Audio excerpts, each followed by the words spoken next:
This week, a couple of players in a suddenly hot Boston lineup, a couple of prospects that you still have a chance to get hold of, and I'm going to advocate for a couple of pitchers who haven't even thrown a pitch in the majors this season. Let's start with the hitters. The first and now the most popular ad, at least in Yahoo leagues, and one of the hottest hitters right now that you can pick up is, wait for it, Hamilton. That's David Hamilton, second base slash shortstop for the Red Sox. Been playing short. Look, with Von Grissom back in the IL, Trevor Story out for who knows how long, all these injuries, there's a chance there in the Boston infield, and Hamilton said, this is my shot. I think we have to pay attention. Look, coming into Thursday, he had 4 straight multi-hit games over the past week, had 2 home runs, 4 stolen bases, just nabbed another steal. I mean, just for the steals alone, he's giving you value. He's obviously getting base hits, that average now hovering right around 300. But also, you've got to like the fact that Boston has enough confidence and they like what they've seen, as they should. He's batting second in that lineup. And this is a guy you can plug in the middle infield. Still hard to find depth there on the waiver wire if you're hurting for whatever reason at either position, or you just need a middle infielder who can get you steals, average. I mean, right now he's kind of doing it all. I don't know how long it'll last. This is not a guy who was on anybody's radar before the season, or honestly before this month. But hey, if a guy saw it, you pick him up, you take advantage. I've done it. I'm pretty happy with the results so far this week, so I advocate for you to go out and pick him up right now. And if you've been watching the Boston Hit Party lately, you notice that Masataka Yoshida is back in the lineup, just came off IL after missing more than a month. He was okay in April. I mean, nothing to be excited about. People were starting to kind of lose confidence. His rostership rate was down, and then he hit the IL, so he was dropped in a lot of leagues, not stashed, and he missed more time than expected, to be honest. So he's available in about half of fantasy leagues right now. This is a time to pick him up. Now, I did like Yoshida probably more than consensus before the season.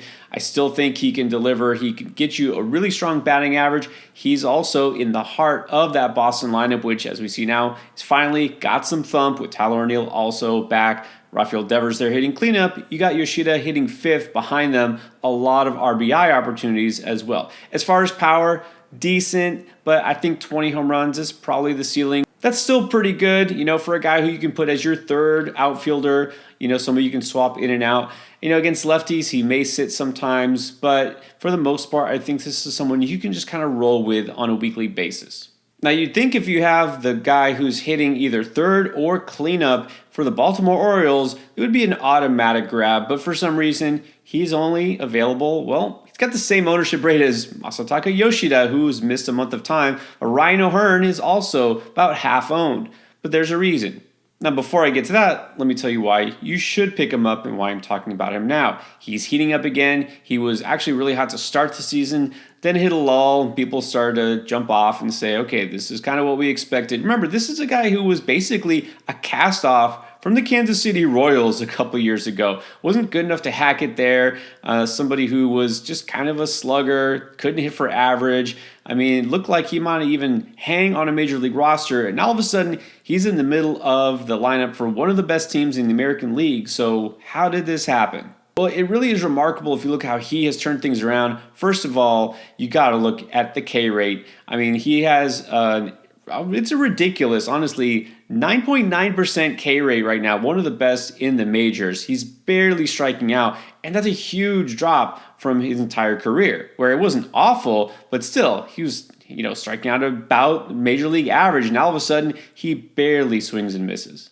And along with that, his expected slugging and his actual slugging have taken a big jump, and this also coincides with him landing in Baltimore. So needless to say, his average has gone up, plenty of RBI opportunities in that lineup for sure, but here's the downside. I mean, I could say, yeah, he's heating up again. He's hitting 351 in June. His power numbers are solid, 9 home runs and 24 RBIs in the season, but he's not an everyday player because he basically does not play against left-handed pitching. Look at 11 at-bats against lefties this season. And so, yeah, he'll be hitting 3rd or 4th in that lineup most of the time, but not every day. If you're in a league that allows daily lineup changes, this works to your advantage. Now, he is still worth rostering in weekly leagues, but just know what you're getting with him. It's not going to be an true everyday player. And so if there's a week where Baltimore happens to face 3 or 4 lefties, you might be on the short end of the stick with O'Hearn, but still, there's plenty of value to be had. And again, right now, he is heating up again.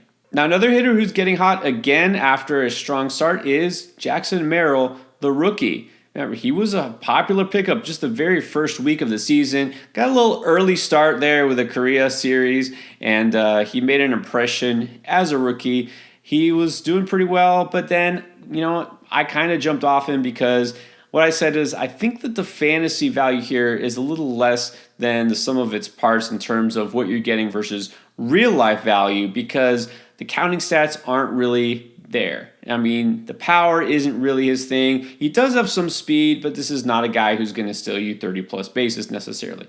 Now, to some extent, that's still true. I don't think we're looking at 20-20, 30-30 kind of thing here with Merrill, especially in his rookie year. But he can deliver across the board and give you some solid value. Now, he's starting to get picked up again and noticed because he just came off a multi-home run game, his first as a rookie. That just gives him 5 for the whole season. But when you look at the other numbers, you got 26 RBIs, 28 runs scored, and 9 steals, along with a pretty nice 279 average. That average is climbing once again because he's hitting a little bit better lately, and he really could be hitting a lot better because his expected batting average is 301. So I really wanted to kind of temper expectations for people early in the season. Say this is not necessarily a guy who's going to be Rookie of the Year just based on the first couple of weeks. I don't think the ceiling is as high as some people imagine, but now what I actually like that I'm seeing is that he's got a pretty high floor. It would be nice if he was hitting first or second, not 7th most nice, but still, this gives him a chance to at least be part of that Padres lineup, and he is out there every single day, and that alone is worth something. And another rookie, one far less well-known than Jackson Merrill. This guy's the number 16 prospect for the Toronto Blue Jays farm system, which is not exactly stacked. But we got to take a look now in deep leagues at Spencer Horwitz. Look, Addison Barger, kind of a flop in his first taste of the majors. Orelvis Martinez, we're still holding our breath waiting for him to debut. But meanwhile, they promoted Horwitz. It's working. I mean, we're looking at less than a week's worth of action, but they've already put him at the leadoff spot in this lineup because he's hit every day he's been in the lineup. In fact, 3 straight multi-hit games this week, and he's got an RBI in each of the last 2. The fact that he'll be on the top of that lineup, which, yeah, I admit, not a good offense this year. Keep saying it. The Blue Jays have been massively disappointing and, just statistically one of the worst offenses in the league, but it still counts for something when you're at the top of an order, better chance to score runs. Hey, he's getting on base. I can't say that there's super high ceiling here, but this might be somebody worth streaming in a deeper league. All right, now on to those pitchers who haven't pitched in a hot minute. Let's start with a guy who I think you need to stash now. It's Max Meyer of the Marlins. You might remember him from early in the season. Made 3 starts for the Fish and was pretty good, 2.12 ERA, 0.82 whip, and of course, as soon as he was looking legit, the Marlins did the most Marlins thing possible and sent him to the minors for, I can't even explain what reason. But he's been sharp there, and according to manager Skip Schumacher, he says he thinks that Meyer will be back soon, and they're going to probably need him because now Edward Cabrera back on the IL, and it's not like they're exactly rolling deep in that rotation. And Jesus Luzardo, among others, will probably get traded pretty soon. So it looks like we'll get Meyer back. And if you want a piece of him, this is the time. He's still available in about 2/3 of fantasy leagues. Wasn't stashed everywhere. Not every league has an NA roster spot. So if Meyer's floating out there, you're looking for some upside and pitching, I think that he's probably your first and best bet. And I'll quickly mention again, Shane Baz hasn't thrown in the majors this season, but he could be close to. In fact, I think he's ready. It's just, are the Rays ready to call him up? Just had another start at AAA, and in 5 innings, struck out 10 for the Durham Bulls. Obviously, no physical limitations here. He's good to go. I know it's interesting because the Rays, with so many injured starters, they currently don't actually need him because Taj Bradley is back and he's looking really good. Zach Eflin just came off the IL. Look, Jeffrey Springs, I talked about stashing him not too long ago. He could be back pretty soon as well. So the question is there room for Baz? I mean, I hate to say it, but, at some point, probably somebody else will get hurt, or they'll just look at Baz and say, okay, we need this guy somewhere in our rotation. Maybe go to a 6-man set, who knows? But I would say, again, Baz, the talent is undeniable. This is a type of pitcher you want to take a chance on for the rest of the season, so stash now. Then another pitcher I talked about on Beat the Breakout, well, Drew Thorpe made his first start, and it was pretty good. So let's move him now into the waiver wire pickup. I'm not going to go so far as say must add, but he's definitely somebody I've been looking at for a long time.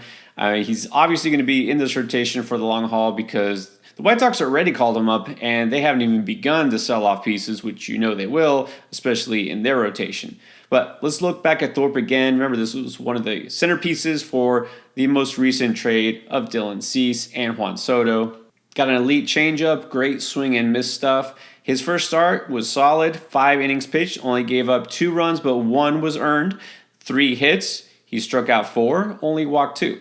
And I think if you did pick him up or if you are planning to, you could probably just roll with him right now because his next 2 starts, nothing scary. Going to go on the road to Arizona, which these days isn't too bad, and then gets to face Detroit, which is a nice matchup for him. Now, if those guys are all way too young for you, maybe too risky, look for a veteran who may have been dropped in your league, John Gray of the Texas Rangers. Been a solid pitcher for several years, part of the Rangers staff. Most fantasy owners already know about him, but Gray was dropped in a lot of leagues because, he was only on the IL for a short time, but then when he came back, he made a relief appearance of 2 1/3 innings, and then his last start only went 3 innings. So some people are just kind of tired of waiting, they're fed up, they're thinking maybe he's still limited for some reason. But it sounds like he's going to be ready for a full go his next time out. Nothing really to worry about. This is just them giving a veteran a little bit of time to kind of get the rust out, even though he wasn't really that rusty. But look, John Gray will be back to being his usual steady self. This guy who usually goes pretty deep into games. This season he had started 11 games. He's got a nice 2.17 ERA and a 1.20 whip.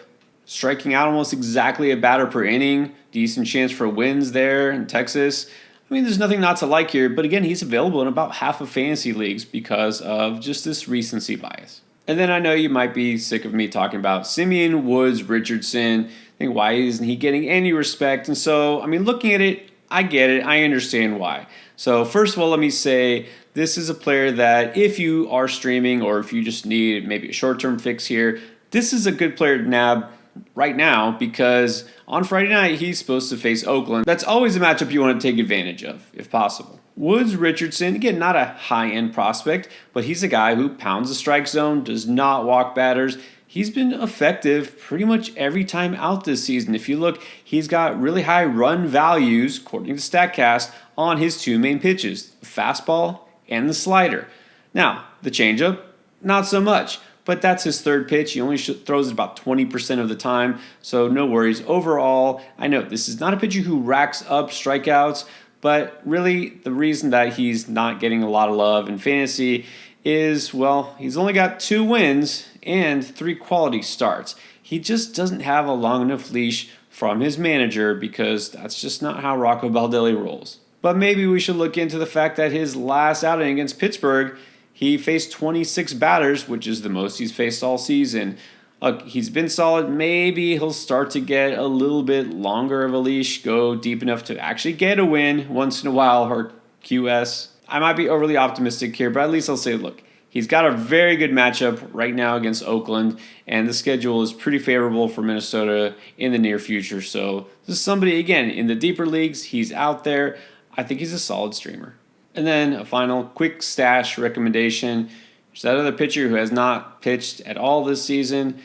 Well, don't be surprised in the next week or two you start hearing some rumblings of Robbie Ray. He should return around the All-Star break. Sure, it could happen afterwards, but you might get a little bit of action in before. We're still a couple of weeks out from that. But again, I'm saying this now so you can at least put it on your radar. If you are in deep, super competitive leagues, then you know you have to make that stash now. Yes, he will be limited in terms of innings and pitches when he first comes back, but it won't be much longer until he's throwing at least 5 innings. This is a guy who could definitely help you down the stretch. Again, always looking long-term, thinking ahead. I'd rather take a chance on a guy like Ray than a guy like Kershaw, who I really don't see lasting that long into games. you should always be looking for help on the waiver wire, whether you think you're needed or not. Now, I know this season didn't go the way that everyone planned, especially after the draft. What if you could do it all over again? Well, I did. Here's what the first 5 rounds of a redraft for fantasy baseball would look like if it happened right now.